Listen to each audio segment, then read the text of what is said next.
So we're back again with God of Fighting Secrets. How are you, man? Great to be back. It's good, man.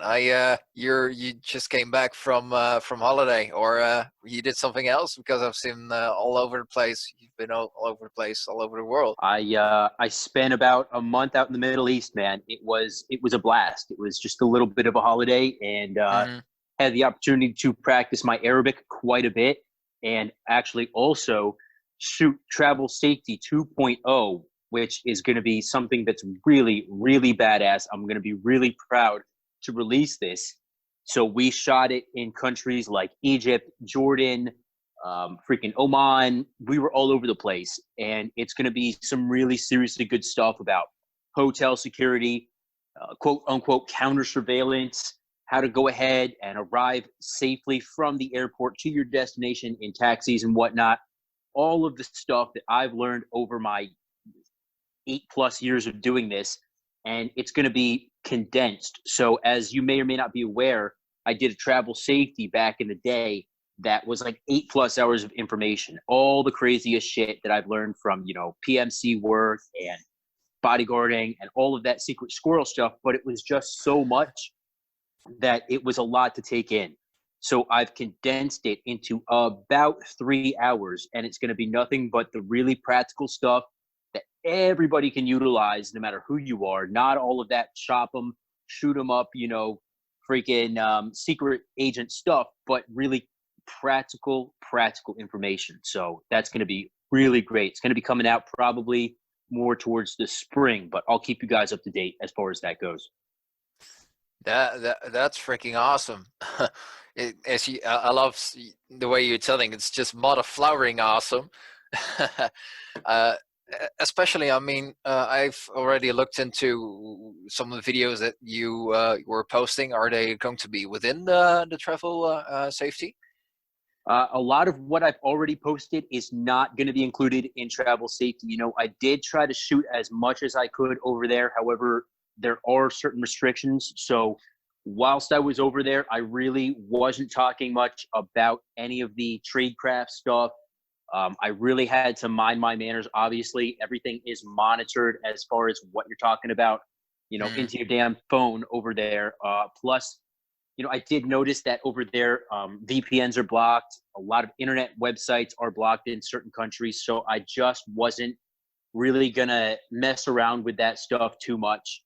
Mm. Once I got to Europe, I actually started really hitting it hard with the travel safety. So you guys, when you go ahead and purchase the Travel Safety 2.0, which is going to be available for direct download online, it's not going to be a physical copy, but it is going to be online. But you're going to notice a lot of it is actually shot in Europe, just simply for the fact that, once I was back in the free world, I felt a lot safer to go ahead and give away information and not get labeled as something that I'm not.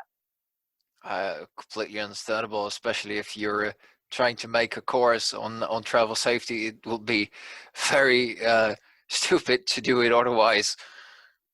Yeah, and I have a problem where, every now and again I go through customs and border patrol and I get pulled into secondary. That actually happened to me last time I was in the UAE.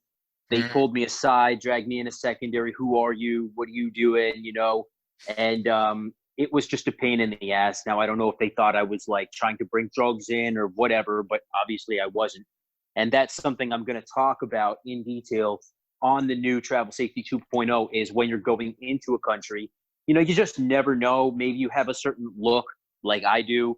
Maybe they just are randomly selecting you, which hardly ever happens. But for whatever reason, if they do want to hassle you, the quickest way to get in trouble is to have something you're not supposed to. So when you Yeah. go into a country and you're talking about quote unquote infiltration, and this is not exactly what this is, but more or less you get the gist. You want to go in legitimately having nothing to hide.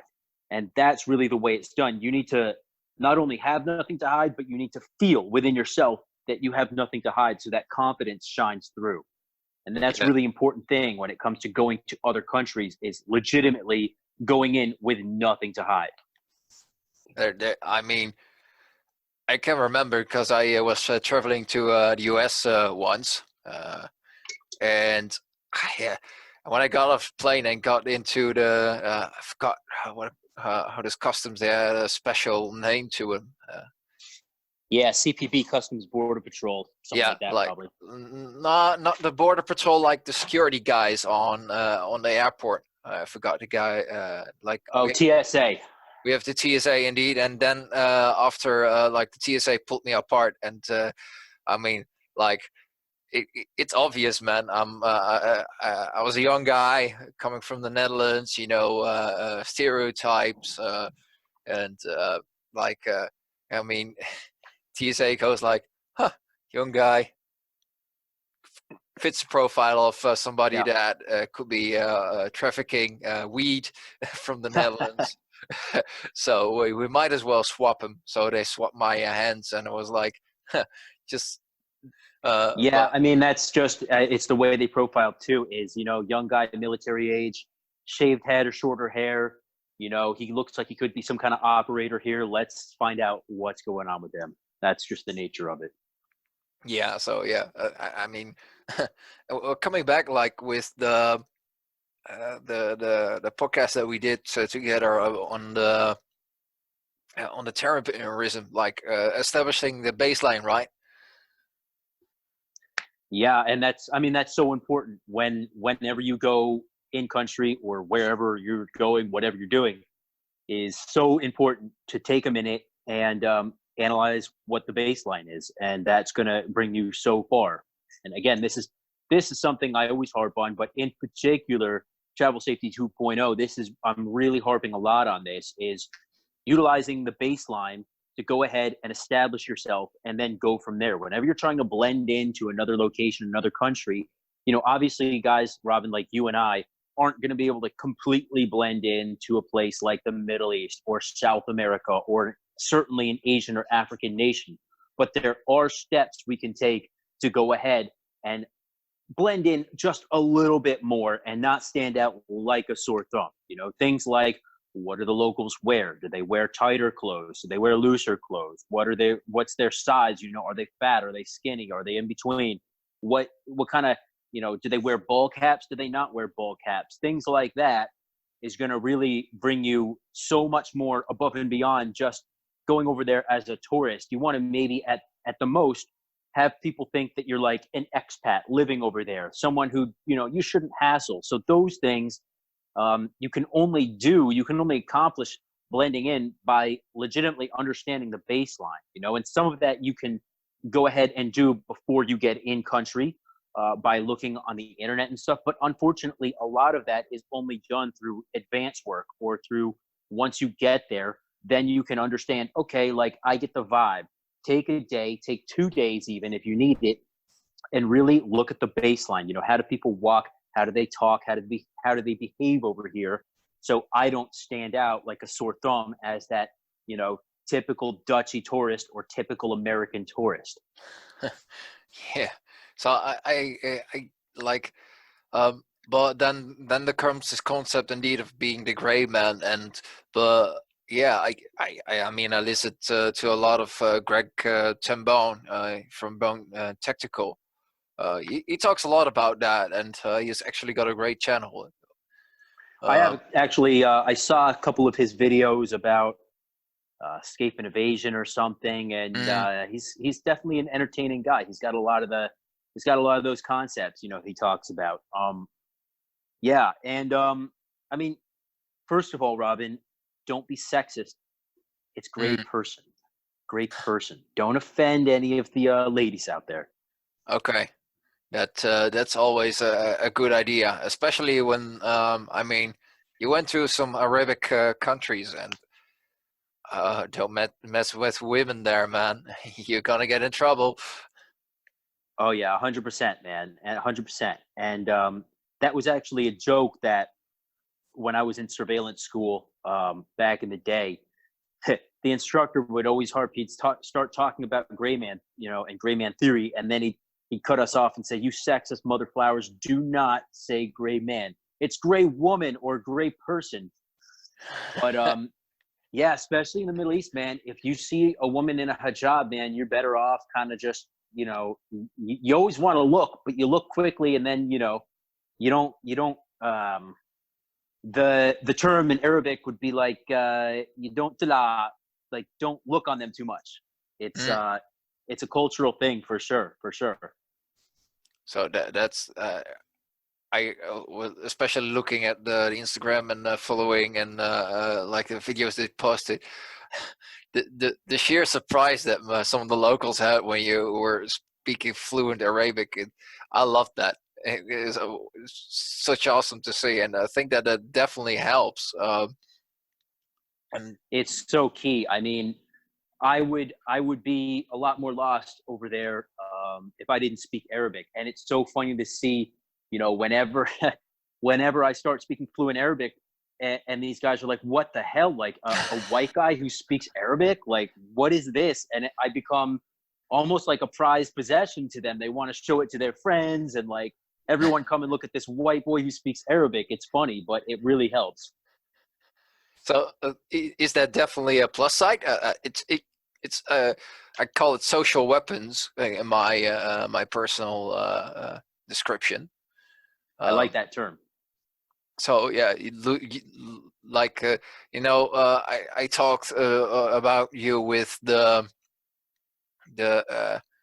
like the gummy bear bags a while back.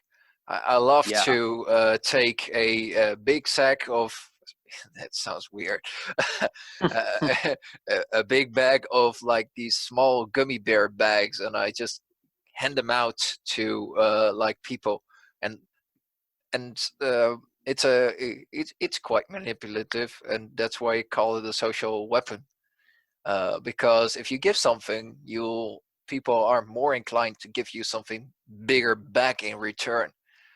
Um, you need to time it rightly, and you need to learn you need to when you need to apply it. But like same thing, I think that uh, like having speaking fluent Arabic or any language is definitely a social weapon that can be used in your advantage because you're, as you're saying, it's you become a prized possession. Yeah, 100%.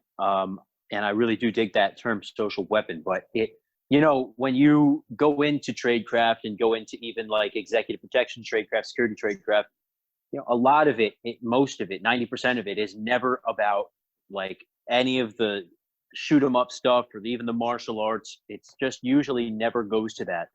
You want to avoid it ever getting to that level. That's why you're there. That's what your job is. So most Mm. of it really is, you know, social engineering, learning how to talk to people, manipulate them, get the information you want, you know, how to quote unquote bribe them in the right way in the right time, because there's a right time and place for everything. And also you know, again, how to detect, you know, surveillance or possible surveillance and stuff like that. People get really wrapped up, and I see all of these bullshit executive protection courses out there, and it's all taught on the pistol range and on the rifle range. But you know, that really does nothing to prepare you for day-to-day security work. And I always laugh when I see that. It's all about, you know, social engineering and being able to understand your environment and what's going on around you. Here's one thing that one of my contacts actually learns. I can't mention his company, but so far as I hear, he does great work. But he actually takes his clients to IKEA, and like as we discussed, he just sits down and go like, "What's the baseline here?" and and travel or protect a client within that area Hmm. of and not stand out. And I do think, like coming back to the travel safety part, what I do think that is quite interesting is hard target or blending in, because usually when I'm overseas in some specific countries, I definitely don't blend in at all.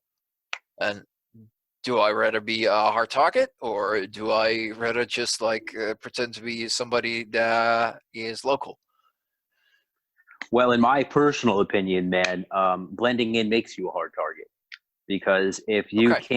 if you can't understand that that person is special, right? Then what's the purpose of attacking them or putting them under surveillance to attack them later? if you don't think that that person is any different than anyone else around you, you're not going to you're not going to have any motivation to single them out. And that's typically what we see happening overseas with terrorist attacks or terrorist kidnappings, something like that, where, they understand you're not from there. They don't know exactly who you are or what you're doing, but then they get suspicious or they get curious. They put you under crude surveillance.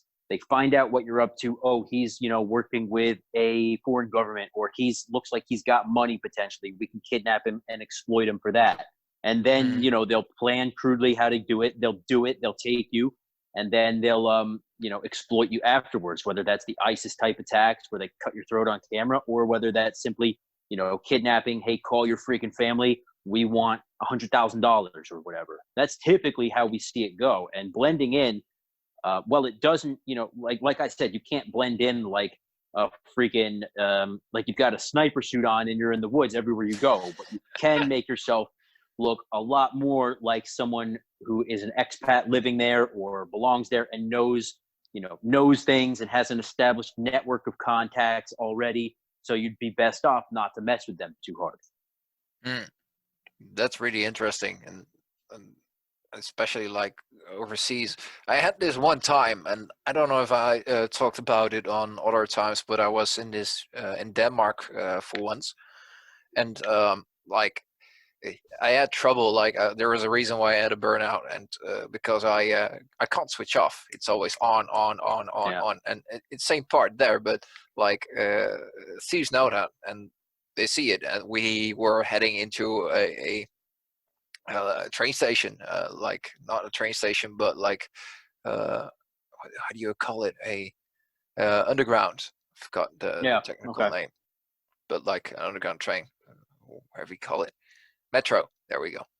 Hmm. Uh, and we were like, imagine like there was the stairs like coming straight down, Yeah. and you straight walk into like the ticket machines, and there are two pathways from the ticket machines to the right station, and then to the left down towards the station.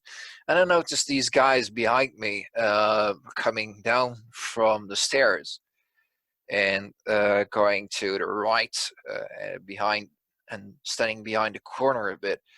I'm like, something's not off. Like the like the gut feeling that we talked about into Mm. the podcast. And I look at them, and they look at me, and they turn around and walk away the same way they went. Huh.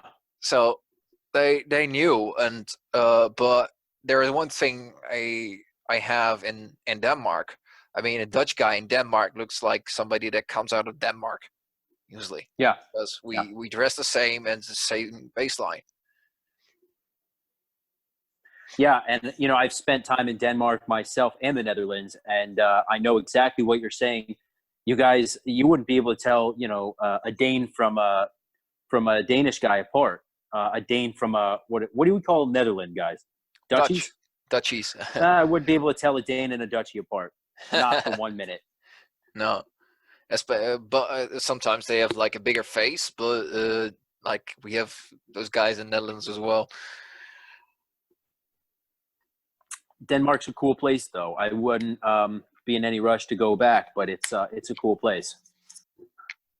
So, do you have any advice for like we have been, because I'm traveling very soon to your country, and give me one reason why I should definitely buy the travel safety. I mean, I'll give you a bunch of good reasons as this podcast continues, man. But to be honest, with you, dude, I think that anyone traveling overseas at this time, dude, should have a basic understanding about travel safety. I think that really the way we're heading, especially 2020 develops and continues, we're seeing things like the coronavirus. We've already seen things like, geopolitical instability. A lot of shit is just going haywire. And while you never are going to need to know things about like James Bond, tradecraft, how to hide shit, and drive high speed pursuits and stuff like that. Like, yeah, like that's all cool guy stuff to know. But what you really do need to know is how to kind of blend in a little bit, know ahead of time about how to plan for your trip. And this really is the most important thing that I can give anybody is proper planning prevents piss poor performance, the old military saying. I love that. But if you are able to plan things before you go, then you're going to have so much more of a smoother trip. Like simply knowing your itinerary, right? Like get your flights, get your hotels, get the address of your hotels, put that in a packet. Just doing that is going to help so much. So you don't have to freaking constantly take out your phone and look and figure out where are we going? What are we doing? What's the address here?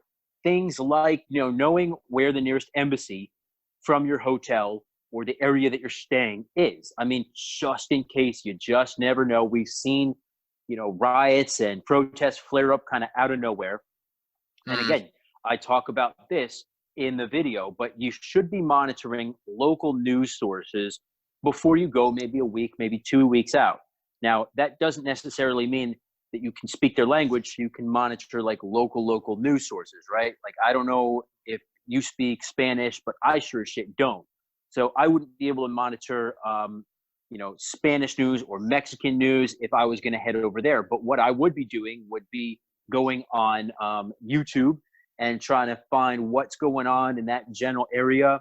I would be monitoring international news shows and sites. I would be monitoring, RT, freaking Al Jazeera, freaking France 24, Euro News, even maybe CNN, even though they're like terrible.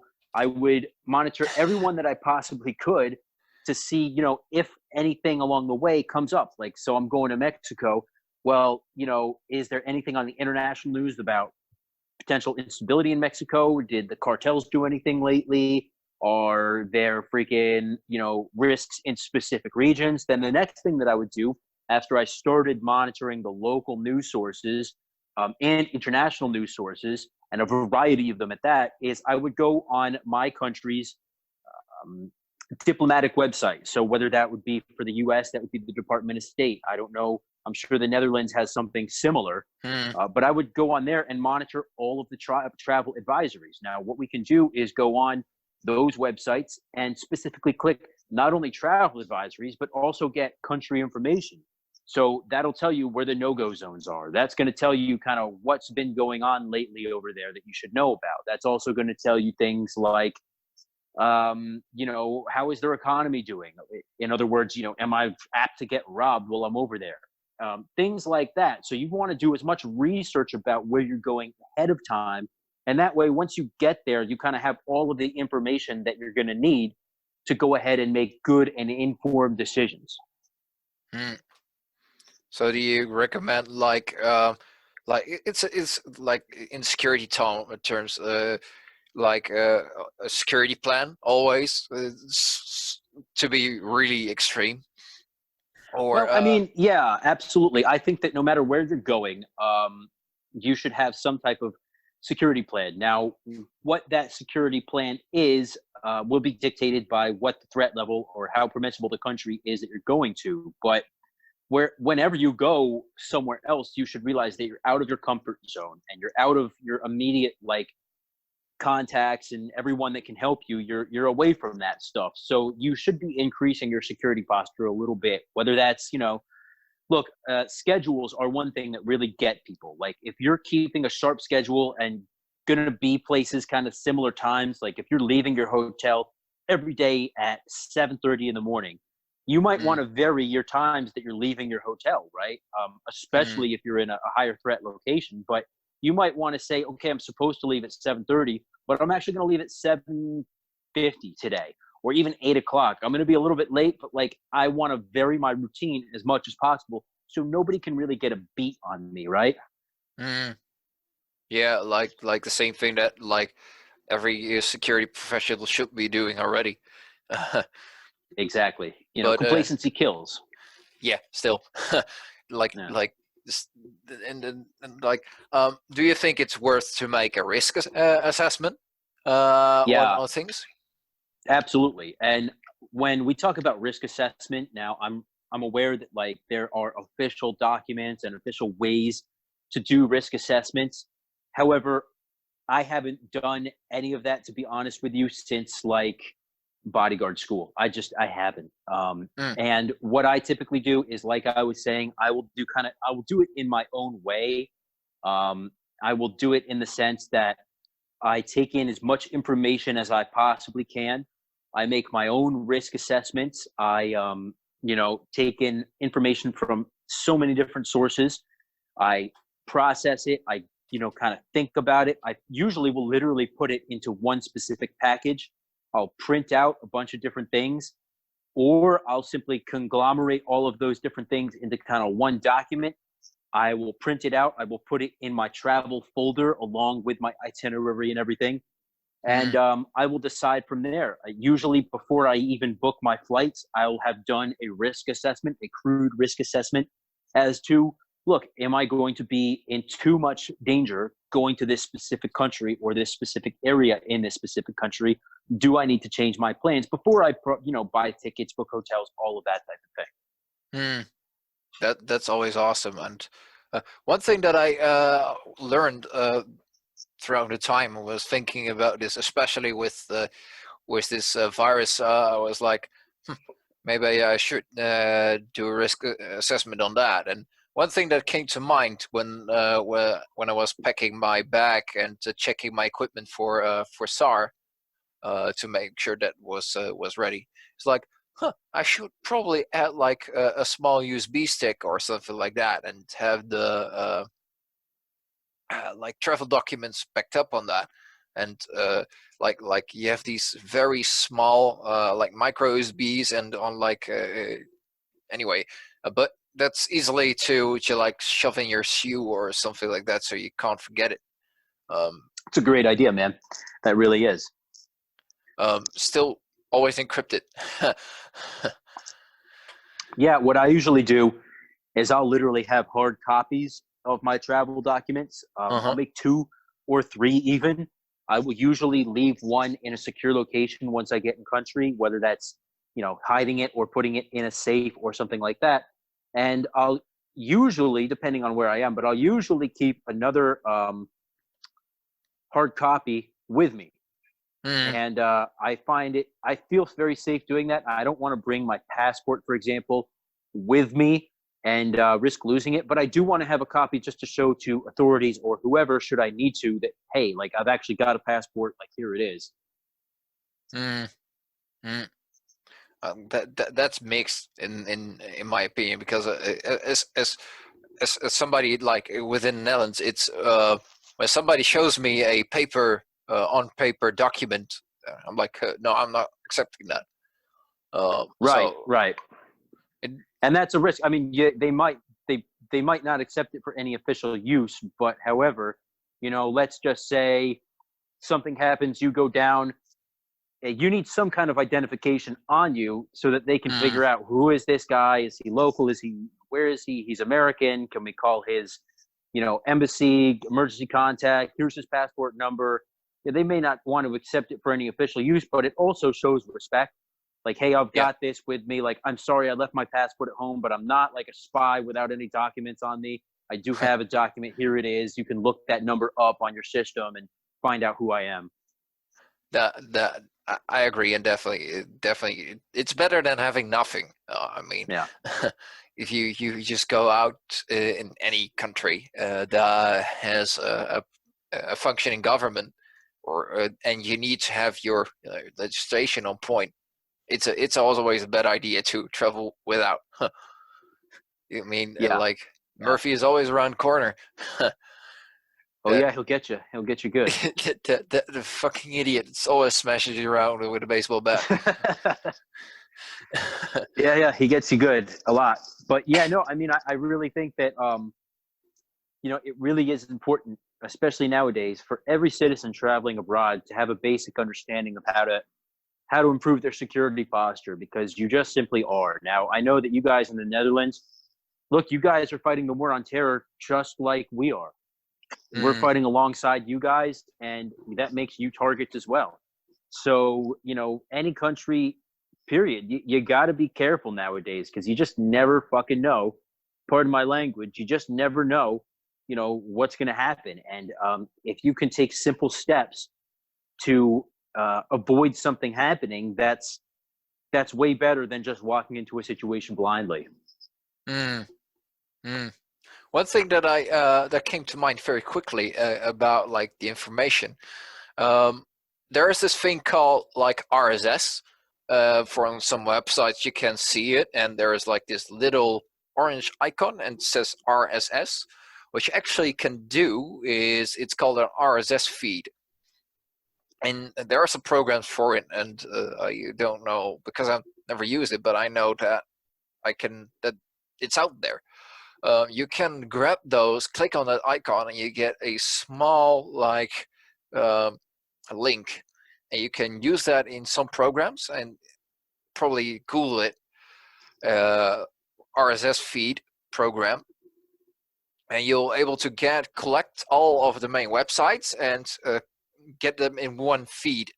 There are some particular news websites who do nothing else and just replace it, but you can do the same thing for yourself, and like if, for example, you can set a program to if something happens, a bomb explodes, really, or a festivity happens, or uh, you can receive a email notification of that. Oh, wow, So that's great. that might be something for you as well. So a quick tip there. Yeah, I appreciate that. I'm going to look into that. Huh. Huh.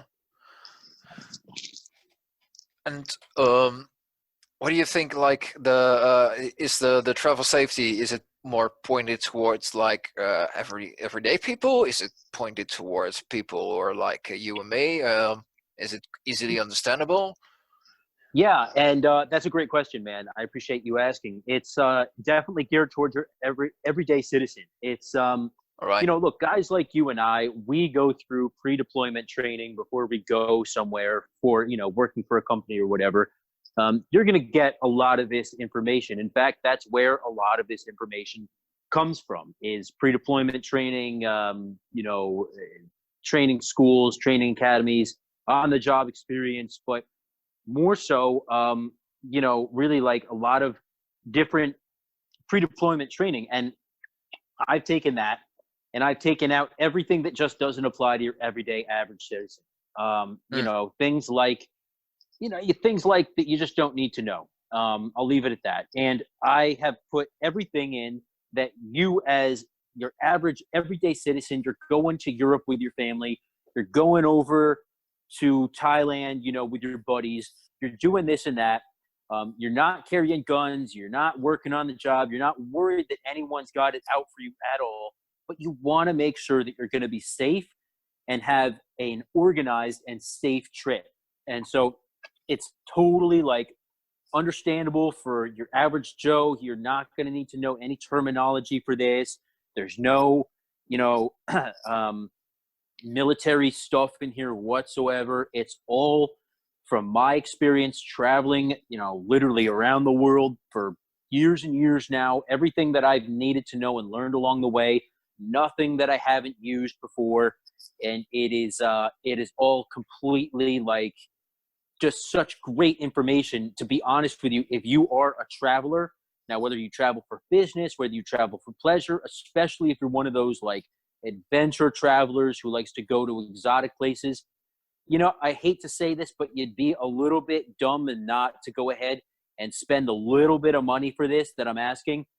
And I haven't priced it out yet, but it's going to be so ridiculously affordable. I'm doing that for a specific reason because I want people to know about this stuff. The more people that we have out there who realize that their security is their responsibility, the better off everyone else is going to be.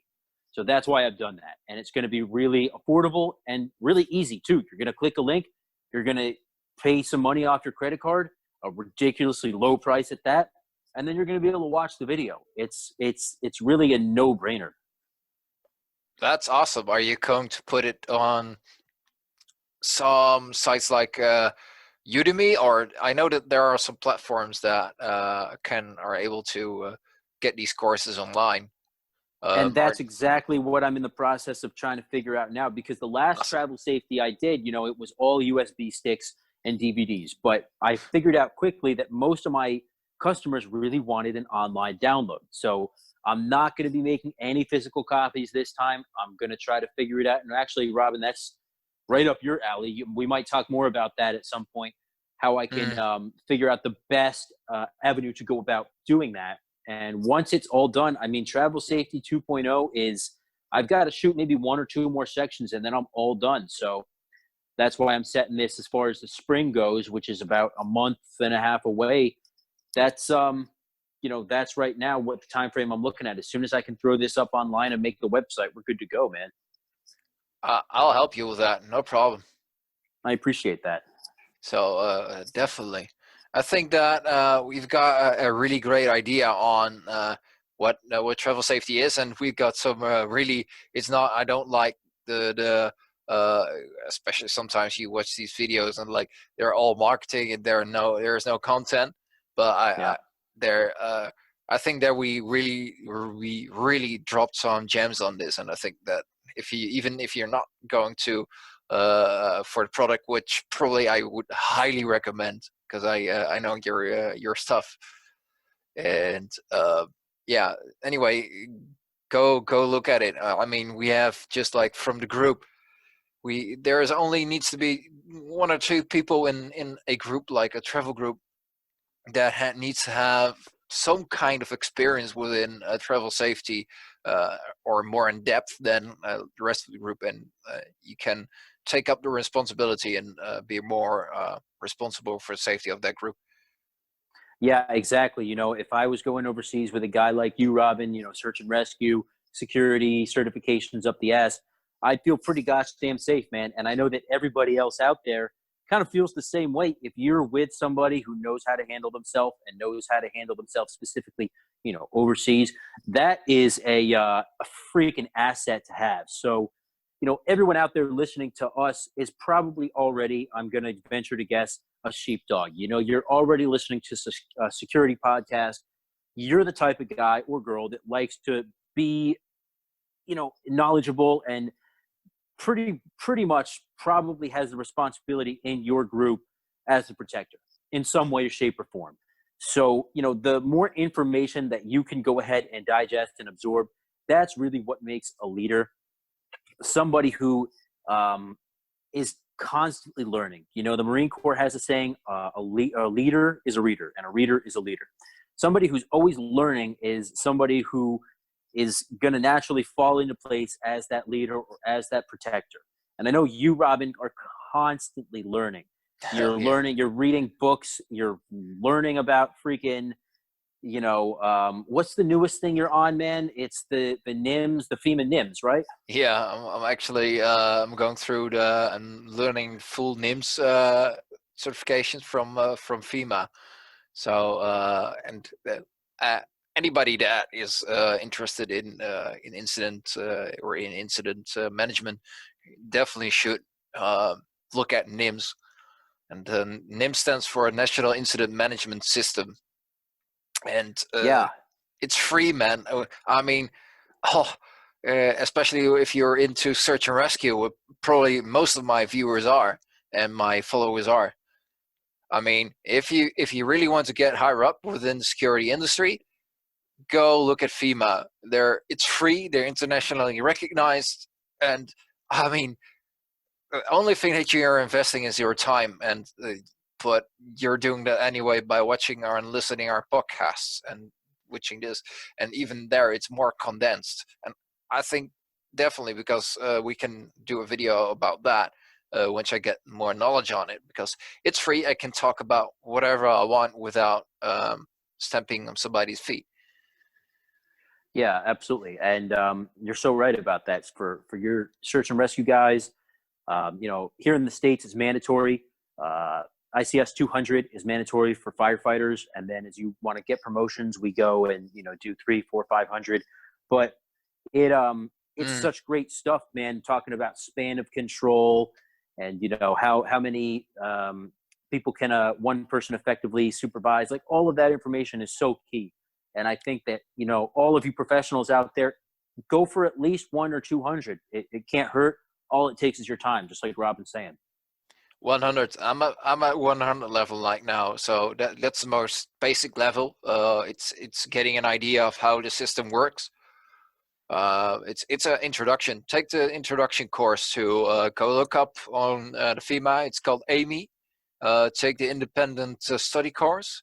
Go to AMI and type in, like in the search bar, introduction to ICS 100, and that will take you straight to the course. Just I think it's the top one, and they update it regularly. Even they're really active on the independent courses as well.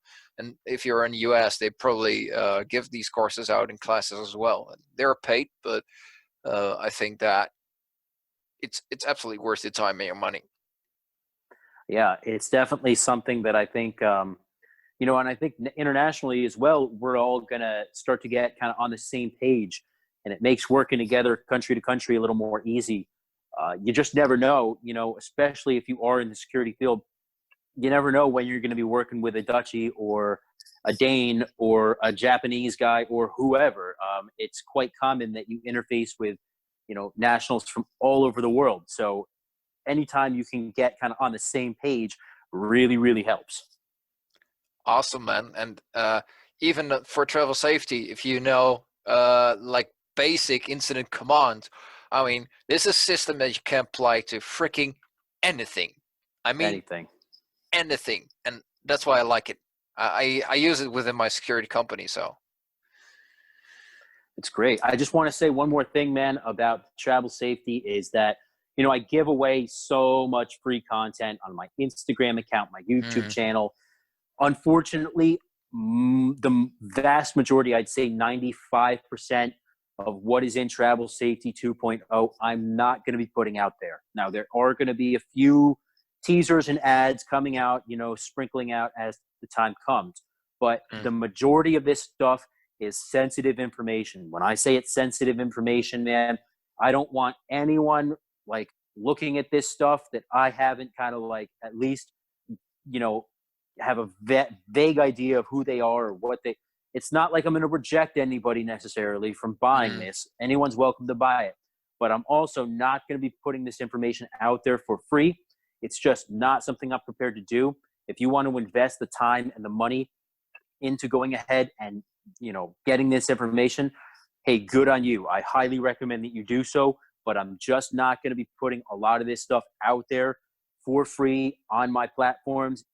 So I want to make you guys aware that you can't just freeload on my channel and watch this stuff for free. It's all going to be, through the website, and you're going to have to get it from there. So if you're interested, make sure that you're following Gutter Fighting Secrets on YouTube, on Instagram. I'm also on TikTok. Also, definitely follow Robin's page, Secure Mindset, because we interface a lot, Robin. So I'm sure I'll come back on and give you guys some updates as the time comes. Definitely. And one question to make it out, because as a security professional, it's not that much of a how do you call? It's out there. This information is it's creatable, and yes, it's more sensitive probably, but it's not like sensitive. If you get like what I mean. I appreciate you asking that. No, nothing on here is classified. Nothing on here is restricted. This is all public information that you can get by going to courses and paying for those courses yourself as a civilian, as whoever.